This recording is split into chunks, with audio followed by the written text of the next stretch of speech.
Christ est vivant. Je reprends ces paroles de l'ange au tombeau qui s'adresse aux femmes venues pour embaumer le corps de leur maître. Il n'est pas ici, car il est ressuscité comme il l'avait dit. Venez voir l'endroit où le Seigneur était couché et allez vite dire à ses disciples qu'il est ressuscité.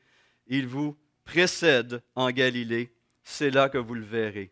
Voilà, je vous l'ai dit. La première prédication, la première proclamation de la réalité de la résurrection de notre Seigneur Jésus. Le Seigneur avait tenté de préparer les apôtres à sa mort. Au cours des environ 6 derniers mois avant son arrestation, sa condamnation et sa crucifixion, il avait cherché à préparer les apôtres à sa mort imminente. Il avait souligné sa nécessité et son sens.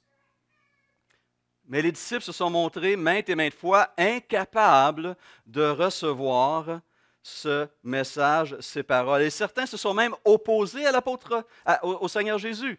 Pensez à l'apôtre Pierre, qui en Matthieu 16, 22, il est dit qu'il prit à part le Seigneur et se mit à le reprendre. Que Dieu t'en garde, Seigneur, cela ne t'arrivera pas.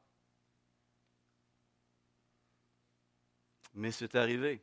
Ce que le Seigneur avait annoncé est bel et bien arrivé. Sa mort par crucifixion les a tous jetés dans la confusion et dans l'abattement le plus total. C'était le pire des scénarios imaginables pour ses disciples. Il avait été le maître en qui ils avaient placé leur confiance absolue. Tout leur espoir messianique, politique et religieux reposait sur Christ. Mais voilà qu'il est arrêté, condamné à la pire des morts, à la pire des disgrâces publiques. Et on peut sentir un petit peu cette confusion, cet abattement à travers ces deux disciples en route pour Emmaüs en ce premier dimanche matin de Pâques. Il est dit en Luc 24 que Jésus de Nazareth, donc ils disent à Jésus, ne sachant pas qu'ils avaient Jésus ressuscité devant eux, Jésus de Nazareth était un prophète puissant en œuvre et en parole devant Dieu et devant tout le peuple. Et les principaux sacrificateurs et nos magistrats l'ont livré pour le faire condamner à mort et l'ont crucifié. Nous espérions que ce serait lui qui délivrerait Israël.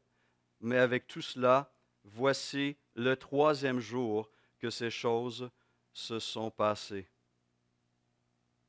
Et ce n'est que 3 jours plus tard, après cette crucifixion, en ce premier dimanche de Pâques. Quel moment! Confrontés à un tombeau vide, leur esprit commenceront à saisir la réalité des paroles de Jésus, le sens profond et glorieux des événements qui s'étaient passés ce vendredi soir. Ce matin, nous voulons, avec ces apôtres, proclamer la bonne nouvelle issue d'un tombeau vide. Qu'est-ce que ce message proclame? Qu'est-ce que ce tombeau vide proclame?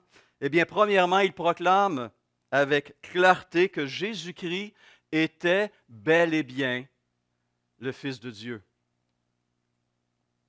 Alors, Jésus de Nazareth avait vécu sa vie d'adulte jusqu'à ses 3 dernières années de sa vie dans un atelier de charpentier à Nazareth, comme son père avant lui. Il avait exercé un ministère, un travail honorable, travail manuel, et il avait démontré des dons et des compétences.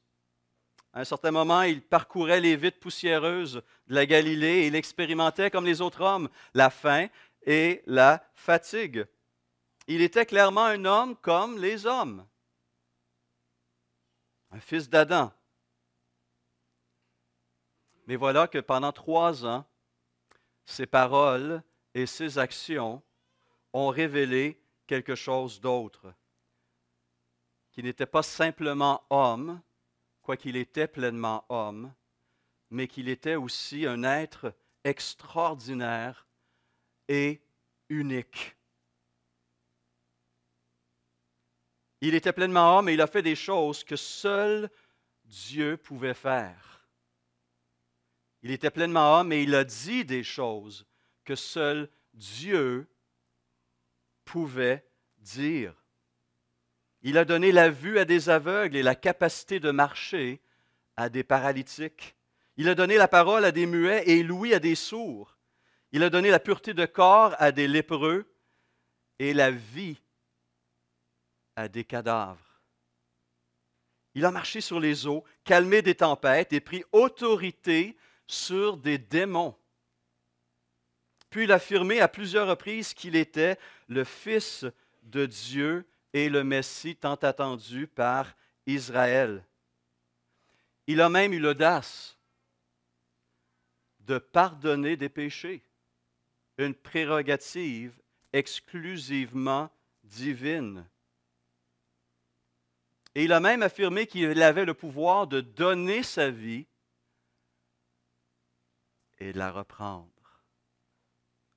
Personne d'autre pouvait dire de telles choses ou affirmer de telles choses. Les chefs religieux ont refusé de croire en ses prétentions et l'ont même considéré comme un imposteur. C'est le terme qu'ils utilisent lorsqu'ils vont demander une garde pour garder le tombeau de Jésus, ce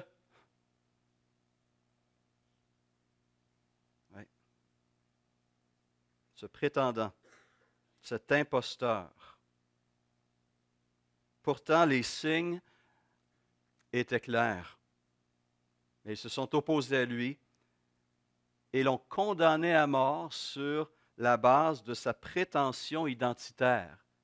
Le Fils de Dieu, le Messie promis, le Rédempteur du monde. Mais Dieu le Père est venu et a renversé le jugement fautif de ces chefs religieux et politiques. Le dimanche de Pâques, ce dimanche que nous célébrons ce matin, proclame haut et fort que Jésus de Nazareth, fils d'Adam, est aussi fils de Dieu. Dieu le Fils, le Rédempteur promis, le Messie promis, et que Dieu a finalement accompli ce qu'il avait promis. Présentons aux chrétiens de Rome ce qu'il appelle l'Évangile de Dieu. Il l'appelle ainsi. Paul précise au tout début de sa lettre aux Romains que cet Évangile concerne son Fils qui, en tant qu'homme, est né de la descendance de David et qui, du point de vue de l'Esprit Saint, a été déclaré Fils de Dieu avec puissance par sa résurrection. Et ce Fils est Jésus-Christ, notre Seigneur. Sa seigneurie, sa gloire ont été soulignées par Paul en Éphésiens 1 en parlant de cette grande puissance qui habite, frères et sœurs, qui habite en nous ce matin même par la vie de Christ qui est en nous. Il parle de cette puissance en ces termes, il dit cette puissance de vie qui habite en nous, il l'a déployée en Christ quand il l'a ressuscité, et pas seulement ressuscité, mais fait asseoir à sa droite dans les lieux célestes, au-dessus de toute domination, de toute autorité, de toute puissance, de toute souveraineté et de tout nom qui peut être nommé, non seulement dans le monde présent, mais encore dans le monde à venir. Il a tout mis sous ses pieds. Et il l'a donné pour chef suprême à l'Église. Dans ces paroles, j'entends un écho d'une autre prière, celle de notre Seigneur Jésus lui-même, lorsqu'il a fait cette prière qu'on appelle la prière sacerdotale en Jean 17, il s'adresse au Père et dit, « Et maintenant, Père, glorifie-moi auprès de toi-même de la gloire que j'avais auprès de toi avant que le monde soit. » Et par la résurrection et par l'élévation de Christ, cette prière de notre Seigneur est exaucée. Et le nom de Christ est exalté. Et il est proclamé Fils de Dieu. Sa résurrection vient confirmer toutes ses prétentions et authentifie tout ce qu'il a dit sur lui-même. Première déclaration issue de ce tombeau vide. Deuxièmement, le tombeau vide vient déclarer que sa mort sur la croix a bel et bien accompli l'expiation de nos fautes, de nos péchés. Nous étions sous la colère de Dieu, sous la juste condamnation de Dieu, et il fallait punir le péché. Et pendant des siècles, Dieu a communiqué la possibilité de se décharger sur un autre de nos fautes et de nos péchés, qu'un autre puisse subir cela à travers tout ce système sacrificiel de l'Ancien Testament. Pour un temps, Dieu permettait que nos fautes soient couvertes par le sang de ses victimes. Mais voilà, il fallait un nouveau sacrifice, un sacrifice plus parfait encore. Et Christ est venu et s'est offert, et sa résurrection est le sceau, l'affirmation de Dieu le Père que son sacrifice pour nos péchés a été accepté. Romains 4, verset 24 affirme, « Nous croyons en celui qui a ressuscité Jésus notre Seigneur, lui qui a été donné à cause de nos fautes et qui est ressuscité à cause de notre justification. » Voici comment Paul va le dire et l'annoncer dans la synagogue d'Antioche de Pisidie lorsqu'il présente son évangile à cette communauté de Juifs. Il dit, « Bien que n'ayant rien trouvé en lui qui mérite la mort, les Juifs de Jérusalem, les chefs religieux, ils ont demandé à Pilate de le faire mourir. Après avoir accompli tout ce qui était écrit à son sujet, ils l'ont descendu de la croix et l'ont déposé dans un tombeau, mais Dieu l'a ressuscité. Il est apparu pendant plusieurs jours à ceux qui étaient montés avec lui de la Galilée à Jérusalem et qui sont maintenant ses témoins auprès du peuple. Et nous, dit Paul aux Juifs d'Antioche de Pisidie, et nous vous annonçons cette bonne nouvelle, la promesse faite à nos pères, Dieu l'a accomplie pour nous, leurs descendants, en ressuscitant Jésus. Et cette réalité est au cœur de la profession de foi d'un croyant, d'un disciple de Christ. Si tu confesses de ta bouche le Seigneur Jésus, et si tu crois dans ton cœur que Dieu l'a ressuscité des morts, tu seras sauvé. Car c'est en croyant du cœur qu'on parvient à la justice, et c'est en confessant de la bouche qu'on parvient au salut.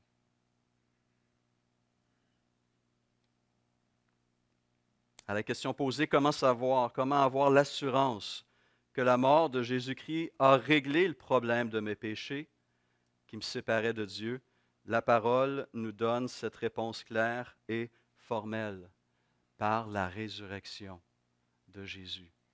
Elle témoigne que le Père a accepté le sacrifice de son Fils et qu'à travers ce sacrifice, nous sommes pardonnés, nous sommes déclarés justes, nous sommes réconciliés avec notre Créateur et notre Sauveur. Lorsque Jean-Baptiste a aperçu Jésus venant à lui, il a dit à ses disciples, « Voici l'agneau de Dieu qui ôte le péché du monde. » Pas un agneau qu'un homme apportait et qui couvrait temporairement ses fautes et qui devrait ensuite offrir d'autres sacrifices pour couvrir ses autres fautes. Jésus était l'agneau que Dieu fournissait à l'humanité pour non pas simplement couvrir temporairement, mais pour effacer pour toujours. les fautes de son peuple. Et c'est pourquoi il a pu dire, alors qu'il pendait à la croix de Golgotha avec son dernier souffle, tout est accompli. L'auteur de l'Épître aux Hébreux dira ainsi: Christ est venu comme souverain sacrificateur des biens à venir. Il a traversé le tabernacle plus grand et plus parfait, qui n'est pas construit de main d'homme, c'est-à-dire qui n'est pas de cette création, et il est entré une fois pour toutes dans le lieu très saint, non avec le sang des boucs et des veaux, mais avec son propre sang, ayant obtenu une rédemption éternelle. Éternelle. La mort substitutive de Jésus sur la croix rencontre parfaitement et éternellement les exigences de la loi parfaite du Dieu juste et saint qui doit juger le péché. Et suite à cela, Christ est monté et Christ a exercé ce rôle d'intercesseur en notre faveur. Le tombeau vide, troisièmement, nous assure ce ministère permanent et parfait d'intercession de Christ. Hébreux 7, 21 le déclare ainsi: Le Seigneur a juré, il ne se repentira pas. Tu es sacrificateur pour toujours, selon l'ordre de Melchisédek. Jésus est par cela même le garant d'une alliance plus excellente. Lui, parce qu'il demeure éternellement, possède un sacerdoce qui n'est pas transmissible. C'est aussi pour cela qu'il peut sauver parfaitement ceux qui s'approchent de Dieu par lui, étant toujours vivants pour intercéder en leur faveur. Frères et sœurs, vous le savez, vous connaissez votre cœur, je connais le mien, nous trébuchons encore. Nous sommes encore pris par ce poids du péché et nous trébuchons et nous chutons. Mais ces paroles sont là pour nous assurer que Christ est mort pour tous nos péchés, passés, présents et à venir. Son sang est bon pour couvrir et effacer et nous laver de toute iniquité. Qui accusera les élus de Dieu? C'est Dieu qui les déclare justes. Qui les condamnera? Jésus-Christ est mort, bien plus.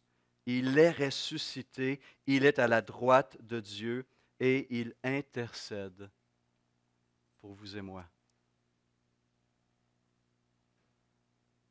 Une sécurité totale, parfaite et éternelle.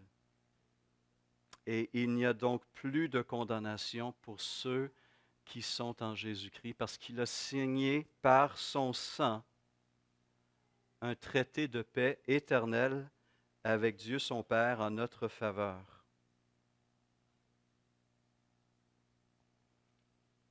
Un autre message que ce tombeau vide proclame,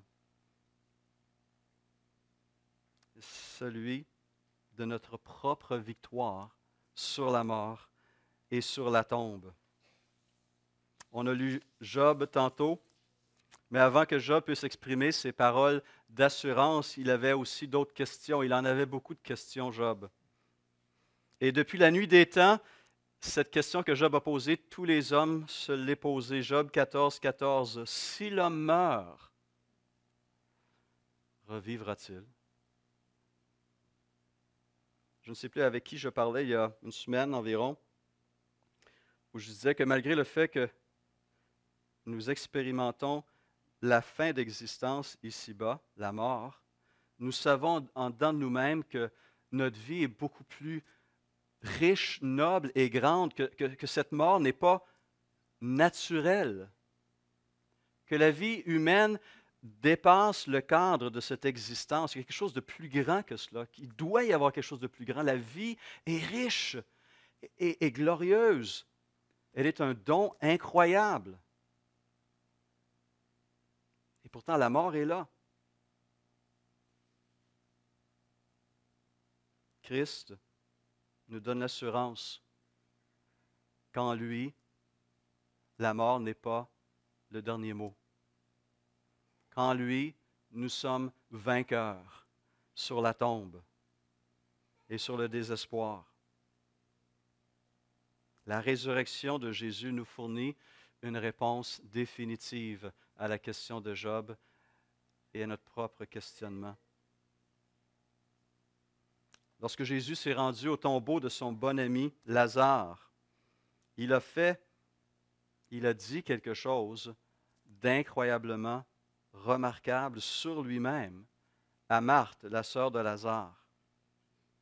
Je suis la résurrection et la vie. Celui qui croit en moi vivra même s'il meurt. Et toute personne qui vit et croit en moi ne mourra jamais. Crois-tu cela? Et la réponse de Marthe est intéressante parce qu'elle lie cette affirmation de Jésus avec sa messianité en tant que Messie. Elle dit ceci: « Oui, Seigneur, je crois que tu es le Messie, le Fils de Dieu qui devait venir dans le monde. » Et peu de temps après, Jésus a démontré que ce n'était pas que des paroles. Il a ordonné à un cadavre de sortir du tombeau et Lazare est sorti de ce tombeau vivant. Il avait la puissance de la vie. Et quelque temps plus tard, il répétera cette promesse merveilleuse à ses disciples. Il dit, « Je ne vous laisserai pas orphelins. » Ah, que j'aime ça. « Je ne vous laisserai pas orphelins. Je reviens vers vous. Encore un peu de temps et le monde ne me verra plus, mais vous me verrez parce que je vis et que vous vivrez aussi. » Et nous avons tous déjà expérimenté une partie de cette réalité à travers ce que la Bible appelle la nouvelle naissance, ce moment où la vie de Christ est venue en nous et nous a régénérés de l'intérieur, nous a renouvelés, nous a donné cette vie qui ne cessera jamais. La nouvelle naissance. Pierre va commencer sa première épître en soulignant et en célébrant les effets présents et à venir de cette vie nouvelle en Christ. Il dit, « Béni soit Dieu, le Père de notre Seigneur Jésus-Christ, conformément à sa grande bonté, il nous a fait naître de nouveau à travers la résurrection de Jésus-Christ pour une espérance vivante. » Vivante, et pour un héritage qui ne peut ni se détruire, ni se souiller, ni perdre son éclat, il vous est réservé dans le ciel, à vous qui êtes gardés par la puissance de Dieu au moyen de la foi, pour le salut prêt à être révélé dans les derniers temps, parce qu'il reste encore quelque chose. L'œuvre de Christ n'est pas encore complète en nous. Mais déjà, la question de Job trouve sa réponse en Christ. Et je vous lis Job 14, 14 dans une autre version avec la suite du verset. Il dit ceci, « Si l'homme une fois mort pouvait revivre, il ajoute, j'aurais de l'espoir tout le temps. J'aurais de l'espoir tout le temps de mes souffrances, jusqu'à ce que mon état vienne à changer. » Ça, c'est la réalité qui est nôtre aujourd'hui. Nous avons espoir parce que nous savons qu'il y a une vie après la mort. Nous savons qu'en Christ, nous serons victorieux aussi sur la mort physique. Et le cantique bien connu, parce qu'il vit, l'exprime si bien. Jésus le Christ vint sur la terre pour guérir, aimer, pardonner. Il vint mourir pour me racheter. Le tombeau vide est le témoin que Jésus vit. Parce qu'il vit, je n'ai rien à craindre. Mes lendemains sont assurés, entre ses mains, il tient ma vie. Pour ce temps et l'éternité, je sais qu'il vit. Amen. Amen. Jésus-Christ est venu pour réduire la mort à l'impuissance et mettre en lumière la vie et l'immortalité par l'Évangile, dit Paul à son ami Timothée. Il est le vivant. Et il dit à Jean, j'étais mort, et voici, je suis vivant au siècle des siècles. Je détiens les clés de la mort et du séjour des morts. Parce qu'il vit, nous n'avons rien à craindre. Le monde peut nous envoyer n'importe quoi. Christ a le dernier mot. Et ce dernier mot, c'est la vie. Et on peut en ajouter la victoire, la gloire, l'éternité. Finalement, sa résurrection, ce tombeau vide, garantit aussi son retour, cette deuxième venue, parce que les disciples, comme les Israélites, étaient bien conscients que la première venue de Jésus n'avait pas réalisé toutes les promesses de l'Ancien Testament. Il y a encore des promesses à accomplir, à réaliser, et celles-ci ne se feront qu'au retour de Jésus-Christ. Paul rappelle aux chrétiens de Philippe que notre droit de cité est dans le ciel, d'où nous attendons aussi encore, notez bien, comme sauveur. Alors oui, il est déjà venu comme sauveur il y a 2000 ans, mais il va revenir encore comme sauveur. Pourquoi? Pour transformer notre corps de misère, pour le rendre conforme à son corps glorieux par le pouvoir qu'il a de tout soumettre à son autorité. Il n'a pas terminé. Il n'a pas terminé encore. Et on doit être patient et persévérant. Et nous pouvons donc joindre notre voix à celle de Jean, qui dit en Apocalypse 1, à celui qui nous aime, qui nous a délivrés de nos péchés par son sang et qui a fait de nous un royaume, des sacrificateurs pour Dieu son Père. À lui soit la gloire et la puissance au siècle des siècles. Amen.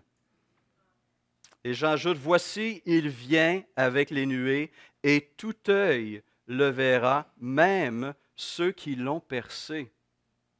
Et toutes les tribus de la terre se lamenteront à cause de lui. Oui, amen. Tous ceux qui l'auront rejeté, malheureusement, se seront privés de ce don précieux du pardon, de la vie et de l'intimité avec son Créateur. Lorsque le premier message de l'Évangile, lorsque la bonne nouvelle a été proclamée pour la toute première fois, le jour de la Pentecôte,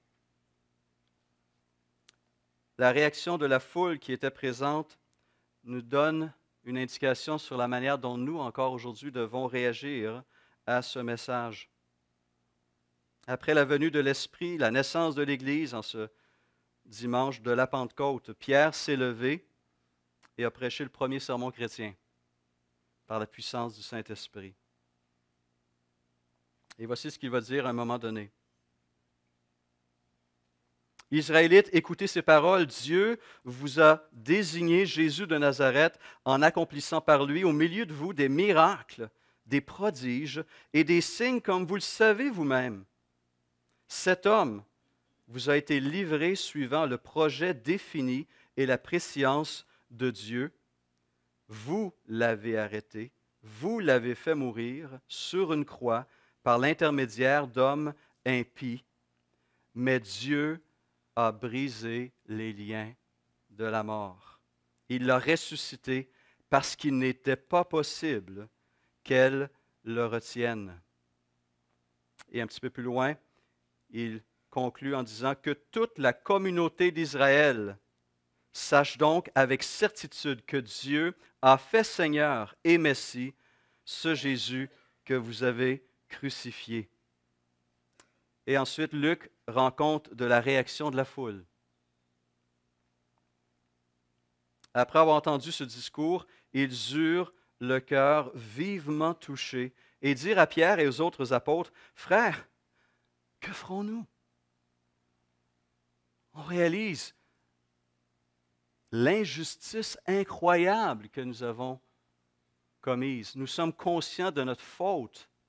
Qu'est-ce qu'on fait maintenant devant ces faits? Et Pierre leur donne la réponse.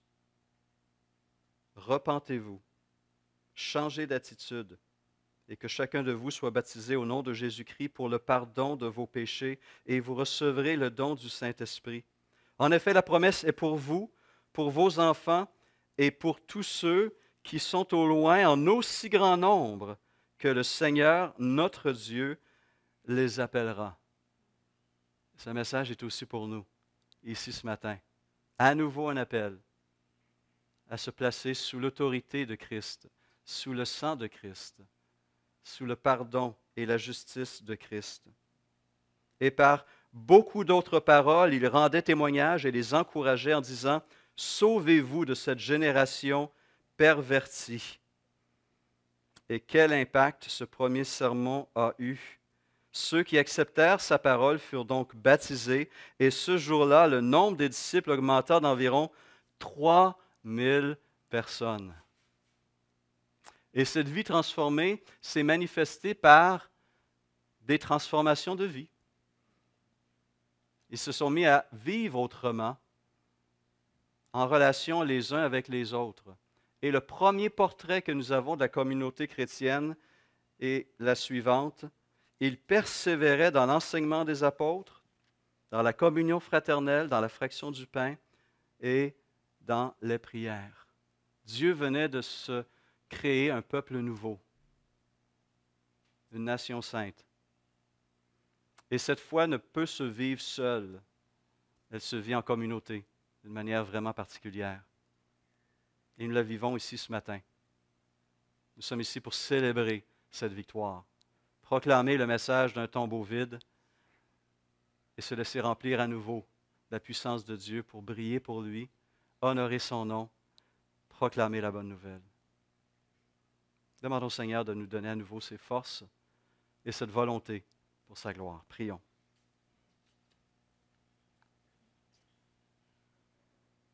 Seigneur, nous célébrons ta victoire. Nous célébrons ton nom parce qu'il n'y a aucun autre nom parmi les hommes par lequel nous puissions être sauvés. Nous reconnaissons cette réalité, que nous soyons hommes ou femmes, blancs, noirs, jaunes, rouges ou autres, jeunes et vieux, qu'importe notre nationalité, notre arrière-plan, notre condition financière, professionnelle ou ethnique, il n'y a de salut en aucun autre. Mais ce salut existe parce qu'il nous a été donné par toi. Il a été acquis à un prix incroyablement élevé. Tu as méprisé la honte de la croix, la pire des morts. Tu as accepté d'être abandonné des hommes et du Père et de prendre sur toi le jugement que nous méritions. Seigneur, on n'a rien fait dans tout ça. On ne peut que humblement te dire merci et te supplier à nouveau de remplir nos vies de cette vie afin que nous puissions vivre comme tu nous invites à vivre, pour ta gloire et pour l'avancement de ton règne, pour la proclamation de l'Évangile, non seulement entre ces murs, mais à l'extérieur, car tous ont besoin d'entendre ce message. Merci pour ce matin, nous pouvons le proclamer avec clarté et assurance, avec conviction et force. Puissions-nous continuer à le faire par nos vies, par nos paroles et par nos gestes, s'il te plaît. Pour la gloire du nom de Jésus-Christ, Seigneur et Sauveur. Amen. Frères et sœurs, joyeuse Pâques. Joyeuse Pâques.